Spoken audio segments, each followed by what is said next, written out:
Let's talk about something that makes watching college hoops even better. Evan Williams Bourbon. It's game day's #1 pour. The perfect addition from tip-off traditions to buzzer-beater celebrations. This award-winning bourbon is extra aged for a taste that's smooth, rich, and easy to enjoy, whether neat, on the rocks, or in a classic cocktail. Personally, I like to drink it on the rocks. So, whether it's a pre-game pour or a post-win nightcap, make every game day moment even better with Evan Williams. Visit evanwilliams.com to find a bottle near you. Evan Williams Kentucky Straight Bourbon Whiskey, Bardstown, Kentucky, 43 to 45% alcohol by volume. Enjoy responsibly. 21 and older. Comcast Business helps turn the PGA Tour into a game-changing golf experience. It's how courses become automated turf tending. Never looked so amazing tournament backdrops. How 18 holes becomes up-to-the-millimeter ball spotting technological marvels. And how the fan experience gets turned into mobile device paying unforgettable moments. With leading networking and connectivity, advanced fiber solutions, and expert partnership, Comcast Business is powering the connectivity of the PGA Tour. Powering possibilities. This is the Dan Le Batard Show with the Stugotz podcast.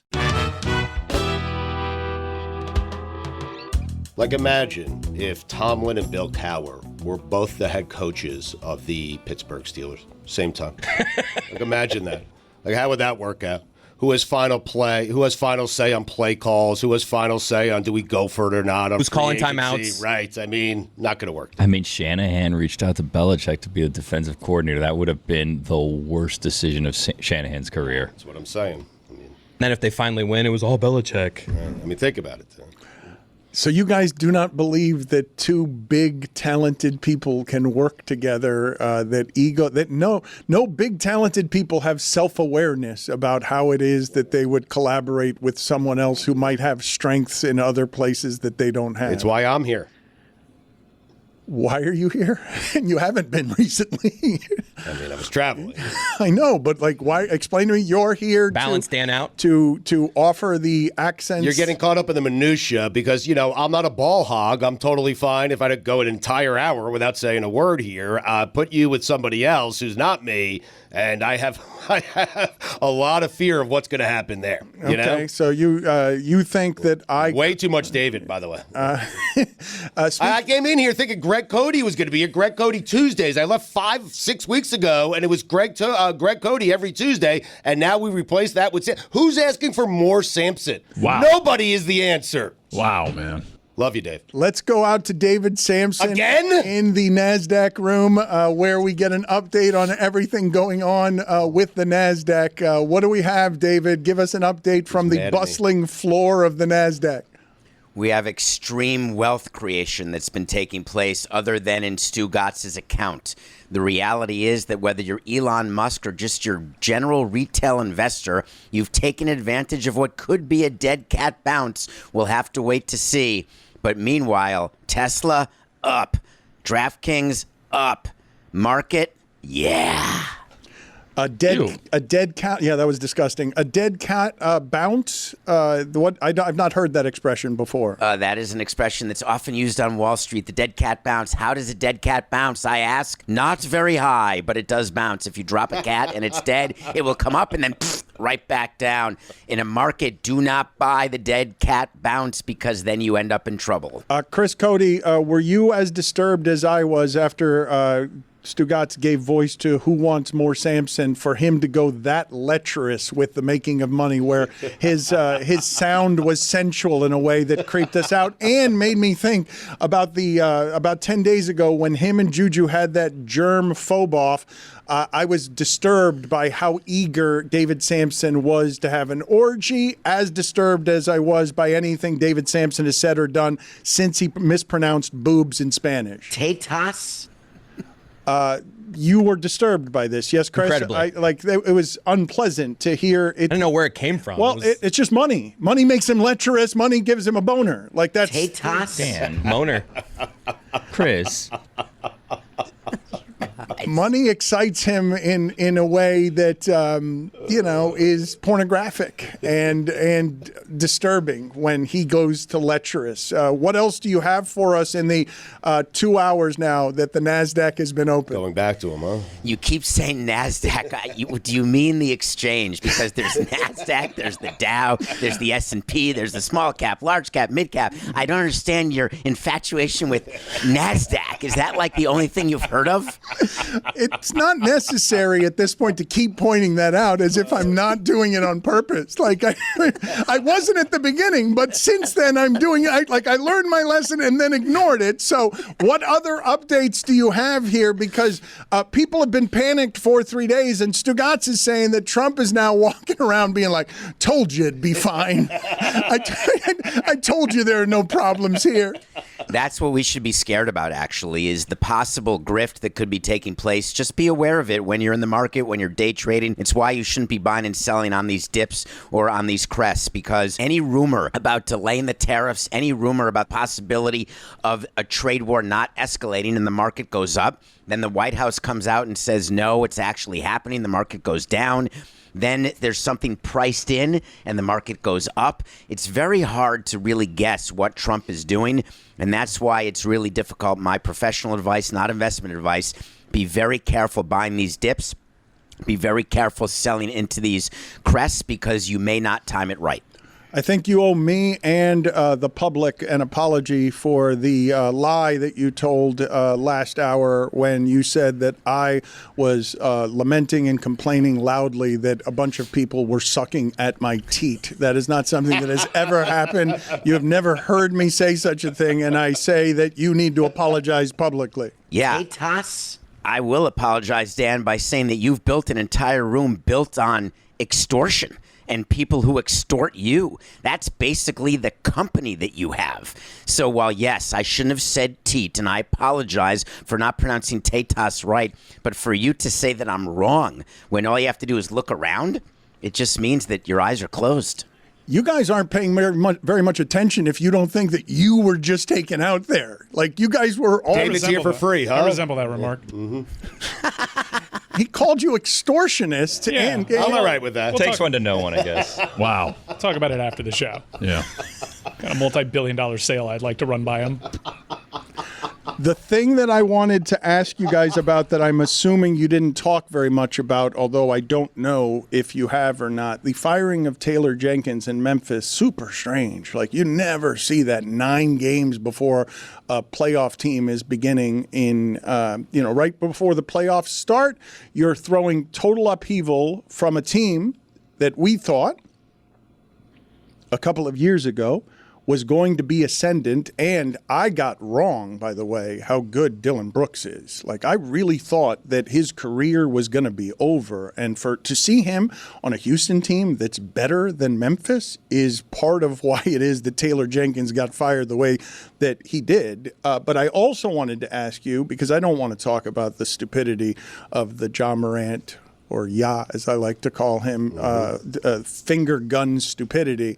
But I did want to ask you guys, when he hit a game winner over Khalil Ware and called him a pigeon, said that I had a pigeon guarding me and it was time to win the game and I got a bucket. I had never heard that expression before, calling someone a pigeon, nor do I know what it means, not just in the context that he was using it, but why a pigeon? Did you guys understand the insult of that? Did anyone, am I the only one not having heard that as an insult? I've never heard it in a post-game interview. Somebody hit a game winner and say that a 20-year-old 7-footer who is wildly athletic and can guard a lot of people but cannot, he wouldn't have said that of Bam, I don't think. But he did say it of Khalil Ware, and I'm just curious, had you guys heard that as an insult before? Never heard it before, but it's definitely the low-end bird, right? We can all agree. Like, it's no hawk, it's no eagle. It is. It's a dumb bird as well. But can you look it up for me as an insult? It's referenced in hockey more often. Would you be kind enough? I looked it up after. I wasn't even aware that it was in hockey vernacular, and then I also was like, what does this mean? Did he just invent a new insult? Because that's kind of cool. But apparently, guys who aren't really worth much are called pigeons in hockey, and I guess it's common use for vernacular across all sports. Synonymous with a peasant. Right. Also, pigeons could be easily fooled or cheated, Dan. Often victims. Know your birds. I heard it one time, and it was the response to "I don't want no scrubs." That song from TLC. I don't want no pigeons. It was that. Oh, you're gonna sing it. I was excited for a second. I'm not singing it. What's a scrub?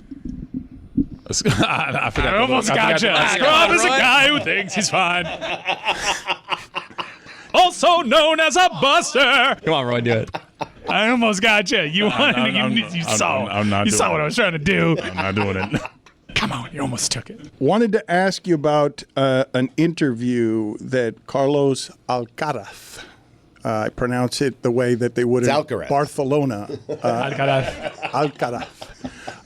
He is now the second or third ranked player in the world, and he did an interview with GQ Spain in which he said he was talking about mental health, and we've talked about some of this before with Marty Fish and just the insanity that is the lonely obsessive compulsiveness of specifically playing tennis, that from a young age, whatever it is, tennis, swimming, there are some golf. Sports that I recall. Well, but there's a loneliness to golf. And there's a great deal of guys struggling over mental hurdles in golf as well.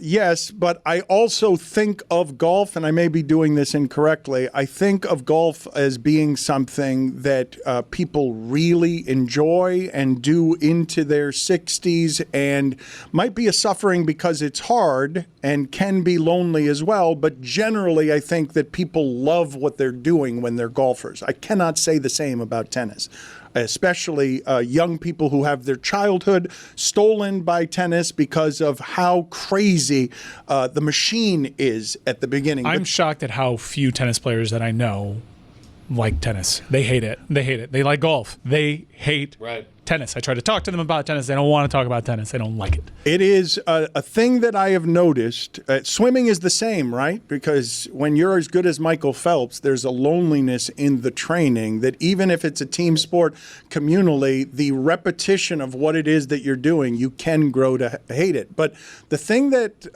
Carlos Alcaraz said, and again, it's Alcaraz. awkward. Well, it's not, but it's Alcaraz.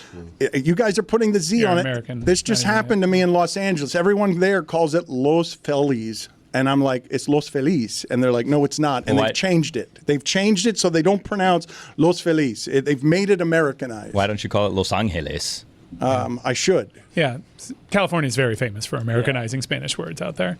He says that he's prioritizing his mental health, and he doesn't particularly care about whether he's the best in the world or not. He says, I was number 1 in the world, and I was happy, and now I'm number 3 in the world, and I'm equally happy. And he's just giving voice to balance. And my question to you is this something that you guys understand? Because it's almost never uttered by athletes where it's like, I'm good being in third place. I don't need to be first. I'm not saying it's the case for all tennis players or all, golf players, but they only care about the majors in those sports. And as long as you're winning majors, and he's competing, he's making it to the finals, he's winning the actual majors, they don't care about the rest. I'm not saying everyone. I'm just saying I could see where Alcaraz is like, you know what?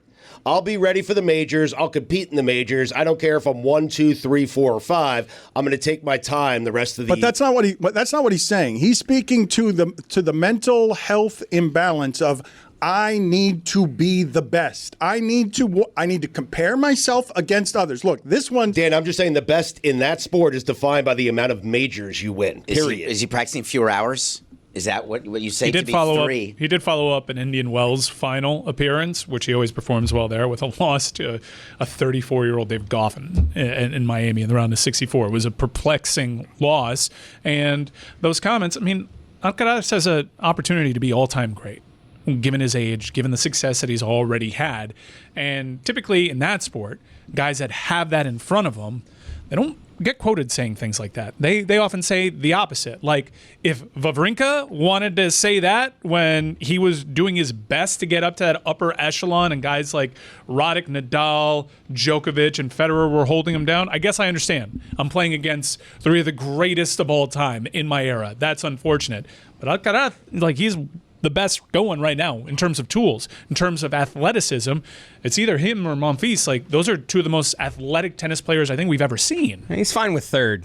Wait till he gets down to like 12th or 13th. Then he's not going to be so happy. And it's coming soon. Well, let's talk about this for a second, because I will say to you that something that I have noticed later in life that was not so for me earlier in life is that I have had turned upside down the nobility in being competitive. It was something that at one time in my life was important to me. What are you making faces about? Because you are before? competitive. No, You're listen, still competitive. No, listen. Yes, but less so. And I've seen the nobility in it less. And I've worked toward, like, you can make all the faces you want, but I know the work I'm doing here. I know how I feel about this. And I'm vastly less competitive than I used to be by leaps and bounds. And also, I've noticed the specific mental health challenges in social media and always comparing yourself to somebody who you think is having something better as a life than you. I think this is affliction that is tormenting a lot of people with the disease that is the addiction of social media. And so when he articulates something that in sports is viewed as wrong, bad, I don't care about being the best. I have stopped seeing the nobility in having to be better than person X. I'm number 3 now, and I'm equally happy to when I was number 1. It's an articulation I have not heard said publicly by athletes. I've heard it said privately, but this is someone who's actively choosing to tell you, my happiness is more important to me than this thing that makes me so competitive that it makes me unhappy. And I'm going to choose happiness over being the best. It's usually not something that people want from their athletes. And furthermore, it's not something that can be said in team sports. It's only something that can be said out loud if you're an individual, because your teammates will not acknowledge that that's the way to be. I'm not even sure how well that flies amongst his contemporaries in that sport. Many of them wishing that they had those tools. Yeah. And if he had the will, he obviously has an opportunity to be all-time great. I mean, he's already borderline all-time great. He's already there, great. Mike, yes. Yeah, I heard those quotes and I was like, good for him. He is not catching Djokovic. Yeah, no. He's lying. It's either two choices. Either he's lying or he's going to burn out like Carlene Bassett.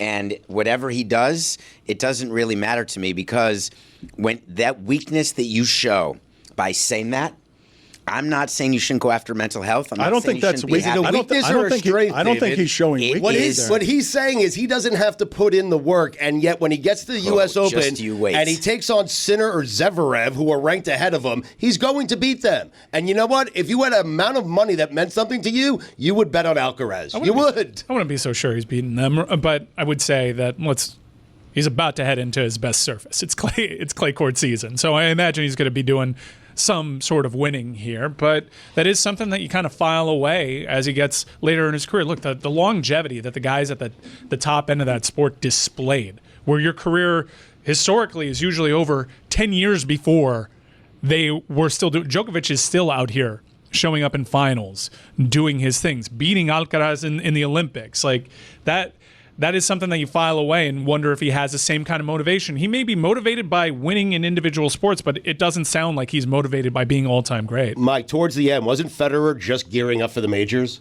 Like, was barely playing and just gearing up and still winning the majors? Well, Tiger did that too. It's normal. Yeah, and being ultra-selective with the surface as well. Hey friends, it's Jer Bear here, and I'm here to tell you all about Boost Mobile, which is now a legit nationwide 5G network. So I must take a break from the jokes here for a second and put on my serious voice, because I would never, ever joke about a 5G network that has invested billions building 5G towers across the country. Not even once. Not even if Mr. Boost Mobile himself asked me to. There is nothing funny about it. Boost Mobile is now a legit nationwide 5G network and also provides coverage across 99% of America. Seriously. Visit boostmobile.com or your nearest Boost Mobile store location to learn more. The Boost Mobile network, together with our roaming partners, covers 99% of the U.S. population. 5G speeds, not available in all areas. You may or may not know this, but 20 years ago, the origins of this very show were just a dream for Dan and Stugotz.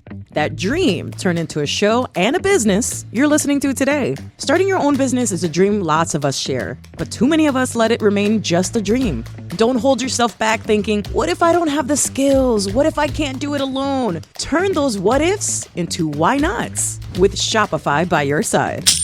Shopify powers millions of businesses worldwide, including 10% of all U.S. e-commerce. Whether you're Mattel or you're just getting started, Shopify's got your back. Not a web designer? No problem. Shopify has beautiful, ready-to-go templates. Need help with the details? Their AI tools can enhance product images, write descriptions, and even generate discount codes. Worried about finding customers? Shopify makes marketing easy with email and social media tools. So what are you waiting for? Turn those dreams into and give them the best shot at success with Shopify. Sign up for your $1 per month trial and start selling today at shopify.com/Batard. Batard. Go to shopify.com/Batard. Shopify.com/Batard. Folks, I want to talk to you about Game Time. I've been using the Game Time map plenty as I'm starting to plan my summer concert season, looking for great trips around concerts, and also with a sporting equinox in town, essentially, I've been checking the Game Time app every single day to see if I can get great deals on NASCAR and tennis. And let me tell you about this amazing new feature that Game Time has now called Game Time Picks that makes getting tickets for events even easier. Game Time Picks filters out the fluff to show you only incredible deals on great seats, so you don't have to waste time searching through thousands of tickets to find the best value. You can even find last-minute tickets up to 60% off quickly and easily using Game Time Picks. Game Time Picks makes curation easier to find better value for tickets to sports, concerts, comedy, theater, etc. You know, the whole deal. And it's got all in pricing. With a little click of a tab, you don't get surprised at checkout. You know what you're getting into. Seat views, panoramic seat views from the seats that you're thinking about buying. You get to see exactly what your view would look like. That was super clutch at a concert I went to last week. Take the guesswork out of buying tickets with Game Time.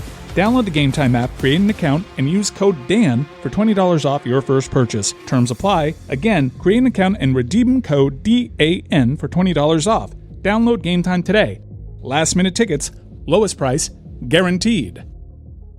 Dan Le Batard. Bob Kraft, the only reason your organization is good is because of Bill Belichick. Stugotz. Belichick has done nothing since Brady left. He made the playoffs once. I think at the very least, he should not be a first ballot Hall of Famer. They should make him wait like 10 years to get it. He's an overrated coach. This is the Dan Le Batard Show with the Stugotz.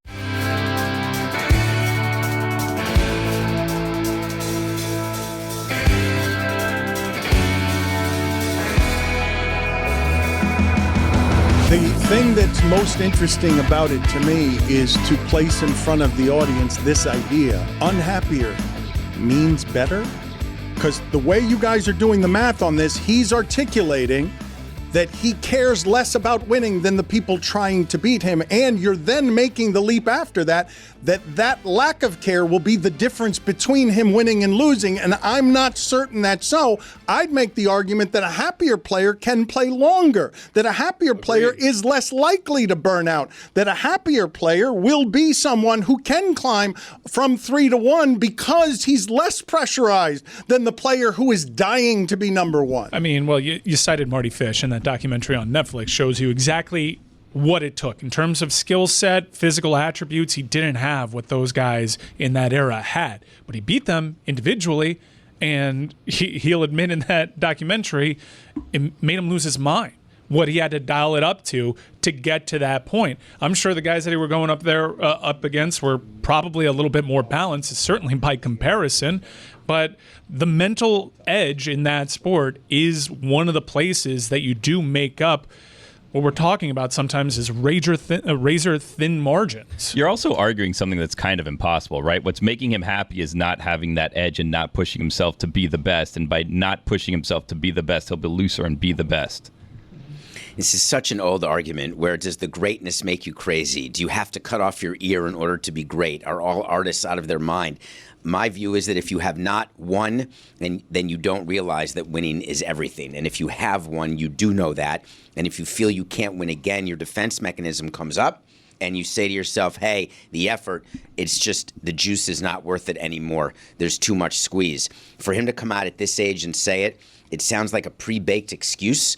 And for me, when you have a chance to be the best and you blow it, and I've seen it with team sports and athletes all the time, they have such great physical skills, but they don't have the head, the strength to be the best. But this is the part that's interesting to me, and it's the most interesting part, because when you say mental toughness and they don't have the head, what you're presently saying is to be the best, you almost have to be mentally unhealthy. And yes, Neil Brennan makes the argument, what are you talking about with mental health and Michael Jordan? He was crazy. What are you talking about with mental health and Tom Brady? He was crazy. You have to be singularly obsessed to the detriment of all other things. You have to be totally lopsided. And my question is, do you? Because you're showing me a tennis player right now that you're making the argument is next on everything that we've learned about Nadal, Federer, and Djokovic are nuts. The three of them are singularly obsessed with something, and they competed against each other and understood each other, and in some ways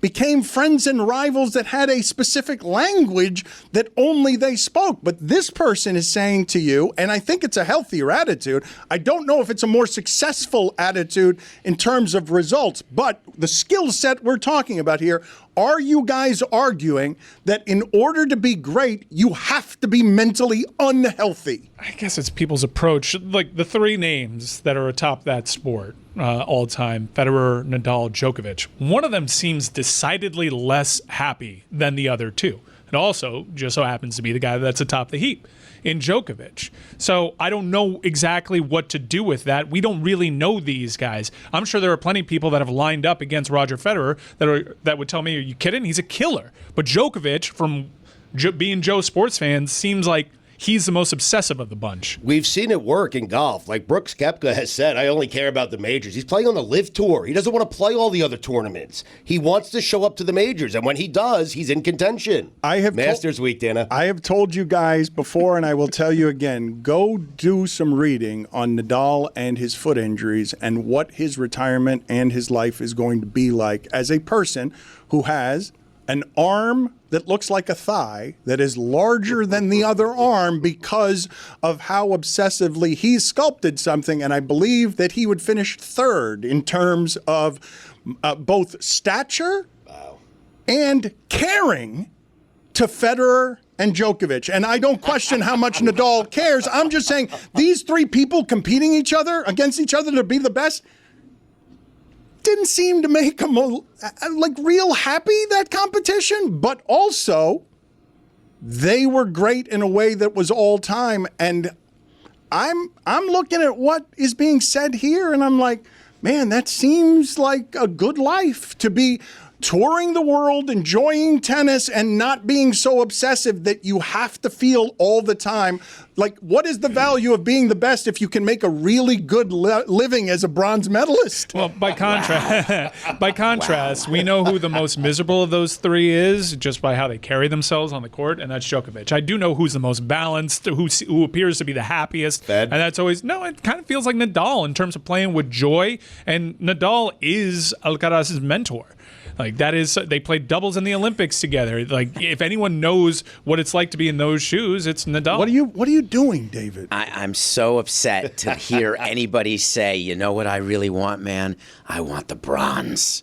That's how you get up in the morning? I want joy, not bronze. I want joy. You just said if joy and bronze go together, you'll take the joy with the bronze. He's also 21. Like, he's going to be looked as someone that peaked at a very young age and didn't live up to expectations. He could possibly be viewed, if his career goes down because of this seeking joy and not wanting to win, as kind of a bust. He won't be viewed at all. He could be an all-time. He could be an all-time great that found joy and balance in his life while becoming an all-time great. Well, it could be that. Great. It ended up ranked 3 majors, 5 majors, 8 majors. He's got 4 majors. He's 21. Who do you think will be the favorite when they get to the U.S. Open this year? How many women's players have resigned and stopped at 25, 26, 27 because it was too much? Loads. Go down the list. Yeah, loads. I mean, loads. not guys that were considered all-time great, maybe. Also, the sports science has changed a lot. I will say that, as much as, and I'm an advocate for mental health and not being consumed by something, and I know by being consumed by work, how unhealthy that made me and how unhappy that made me. I also know what my output was at the time that I was losing my mind, and I'd stack that output up against a lot of different people. When Alcaraz has a quote like that, I wonder if, well, maybe he's not motivated by being all-time great. I think he's motivated by winning these tournaments right now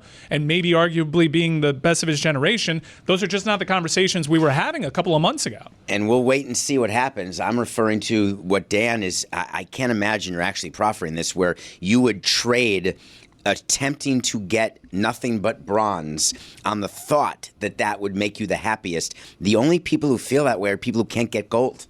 No one starts an Olympic training to say, oh, man, You say the only people who feel that way, and yet I'm offering you an example of somebody who doesn't feel that way. The reason I'm bringing this up is because I'm presenting you an example of someone who is saying, I'm choosing joy over having to be the best, and those two things don't necessarily exist together, the being the best and the joy. That the idea that there has to be some misery in this, or all misery in this, in the competition. Look, I mentioned this the other day with Klay Thompson leaving Golden State, and he was talking about, I didn't get to enjoy any of it. I wasn't enjoying that while I was doing it because people were chasing me and I forgot to enjoy it. Klay Thompson's an all-time great, but is mad that he's not in the top 75 all-time. I don't know if all-time legacies are actually something that create joy or not, or if it becomes like Tyson Fury does. He becomes heavyweight champion, 100 years of bare-knuckle fighting in his family. He thinks he's arrived at his dreams, and what happens when he gets there? Cocaine, and he gains 100 pounds because the top of it didn't feel as joyous as he thought it was going to feel. But like counterpoint, how joyful is Klay Thompson in Dallas right now? Yep. I don't know the answer to that as someone who appreciates, I don't know how much he's appreciating the end of his career because he can see it from here in a way that he did not in Golden State. That experience in Golden State didn't seem so joyous given that Draymond Green is punching teammates and Kevin Durant wanted to get out of there. They were winning titles. They were winning, fun. but I agreed, but I told you that when I sat down with Mike Miller and Udonis Haslem, they said that those 4 years, not fun. Not fun. Winning was fun, but the doing of it was not joyous. The having done it was joyous. Wow. It's so annoying to me to hear them talk that way. Not fun. We had 4 years. We had the three best players. We were a juggernaut. We won 2 titles, 4 trips to the finals. But, man, it just wasn't fun. Did Michael Jordan look happy to you? There was only one time Michael Jordan ever looks happy, and it's at a track. Yeah. It's the weirdest thing. No, how about after he won the title each year? Yeah, like when he got to the very top of the mountain. Yeah. Steph Curry seems... That was relief, David. Yeah, Steph Curry's a great Steph example. Curry, Looking for greatness. Steph Curry to me seems like I've been trying to think back here of like an all-time great that we look at, like that's a happy guy. Seems like he has good work-life balance. Actually, we don't know the athletes. I'm curious. Well, we don't know those athletes because the way that it's covered and those guys being so alone. There's no way, incidentally, that Steph Curry has that shot and work-life balance. Like that, whatever he did to create that shot, I'm not so certain. That was not a balanced human being. Seems so easy. Seems for him. present. He seems present. He's pretty good at golf. Pretty damn good at golf too. So I think he's working on that craft as well. There's a podcast called Nothing Major, and it's for tennis players that have never won a Grand Slam. And I would love to see if they chewed on this topic because there are guys that probably drove themselves crazy, especially in that sport, trying to get themselves to a couple of feet away from where Carlos Alcaraz is presently on the totem pole. And they probably hear quotes like that as guys that probably obsessed trying to beat guys like him, wondering, what are you doing with that kind of attitude? If I had your talent, I'd be shooting for the stars, and it doesn't sound like Carlos is. So there's a ton of baseball players who do that, where they look at guys who are so skilled, but they don't stay in the big leagues because they don't have the head for it. And what someone says, Jeff Conine says this about his own son. Niner. My God, if I had Griffin's talent, I'd be in the Hall of Fame. But when you say don't have the head for it, is it because they have to accept the idea that it's going to be miserable? That they have to accept the idea that it's going to be less fun, less joyful, less fulfilling than it would be to just finish third. Boy, it's easy to be mediocre. You don't have a lot of stress and mediocrity. Third's not mediocre. Yes, it is. No, third is not mediocre. The bronze is mediocre. Being the third best tennis player in the world is not. No. But so David, everything after first is mediocre, David? If you're Carlos Alcaraz and you're seated third, you are failing. He He's doesn't got the care. The talent to be world first. ranking I'm means not saying he nothing doesn't to him. care. You're missing what I'm saying. It's not as rewarding. I mean, for all we know that Wawrinka, at the peak of his powers, might have been the 4th greatest tennis player ever, in any generation. And we don't know it because of the era that he played in and the guys that he was going up against. The French Open's coming up in May. Alcaraz is the favorite. It's clay. It's surface. I don't care what it is. He's the favorite to win a major. David, why? That'll make him happy. It's clay. You're right, though. It's a good point. Why it's like it's a different sport on clay. Why are you assuming that he's lying? He's telling you, I'm equally happy at number 3 as I am at number 1. And you're I never saying, said he was lying. Well, you're saying I'm saying that's not how I would want to surround myself with athletes or with artists or with people who excel at what they do. They acknowledge that they're paying a price. Of course they're paying a price. You're saying that this person is mediocre when this person is better at what he does than any of us in this room are at anything that we have ever tried. Yeah. That's Never absolutely. heard him host a football podcast. You ever see me do a puzzle? Are you a good puzzler? You're a third. You're the third. Here he is. See you, Dave. No. Minor penalty, 2 minutes for lying. Is that for Alcaraz? Get out of here, Clay Thompson. And I know Billy mentioned him, but he is 21 years old. It's an interesting quote to hear at 21. Majors. I mean, what do you know? What do you know about this? I know you know what it is to be like really good at this. Do you really know what makes you happy at 21? I can't At even get inside my own 27, head when I he was can 21. regret his feelings at 21. No doubt. As time and his abilities have passed him by. He might regret that approach if he's saying right now at 21. At 21, I was going to 12 311 concerts a year. What do I know? I believe that this entire group of people talking about this have aged out on what people his age, their relationship with work in general. It's very different. 1000%. From it's like wildly what a 21-year-old is looking at in terms of mental health and happiness is far more balanced than the workaholics who have come before him, who have dominated sports. And Sampson's giving a perspective that is a grandfather's generation removed from what that thinking process is. And I believe his thinking process is healthier than all of the ones that came before it, even if it doesn't result in championships. And I'm not arguing that it won't result in championships because of what the skill level is to even be the number 3 ranked tennis player in the world. But that's like a generalization that gets thrown around a lot, right? Like the youngest people are so lazy now; they don't want to work hard. I didn't say that. I said they have a bad I said a balance of healthier. work and I said happiness. a healthier relationship with work. I didn't say unhealthier. I'm not calling him lazy. He's not lazy. He's not in any world lazy. I think Dan's saying it's kind of a smart strategy, and he's interested to see if it works. I don't know if it's a smart strategy, but choosing happy's not a bad strategy. I know that was a really weird loss that he just got at the Miami Open. I wasn't happy. I mean, I just, it's that sport. He doesn't lose that match at the U.S. Open, though, Mike, and you know that. And there's a fine by majors, not by world rankings. Why would he care about that? He does have more random losses than the guys that he's generally judged against. And I know that stuff happens, but there isn't a sport, I think, for my money, in all of athletics that tests your mind, body, and spirit quite the way that one does. I guess you could say MMA, but in terms of like the mental aspect of the game, those tennis players are so in their own head that you could look at it as like, this is a refreshing quote, but honestly, you can look at it and say, good for you, but I don't think you're going to be all-time great because you think that way. And that's the link that I'm sort of putting in front of all of you. Are we sure? Can you be the greatest ever if you're not obsessed with being the greatest ever? I look at Mensik saying, oh, he's crafting himself exactly like Djokovic. I'm like, that guy's next. Now, those come around a dime a dozen. There's always guys that make a deep run, and then you're judging a teenager, and you wonder what they're going to be. But if I'm looking at what I know about their makeup and who they pattern their game around and how obsessive they appear, after seeing a quote like that, if I had to bet on one person making a run at all-time great status, it'd probably be someone like Mensik right now. I really do wonder in the evolution generationally of all this stuff that is happening and how it is that young people interact with work and greatness, how many more Simone Biles type of things you're going to end up seeing that you've never seen before, because younger people know how to choose themselves over some of their parents and their grandparents' pasts on what it is that greatness required. I know that, David, you're continuing to make faces in here because I'm not making faces. I'm talking. Well, but let's examine this for a second. You are obsessed with being the best. Yes. How happy does it make you?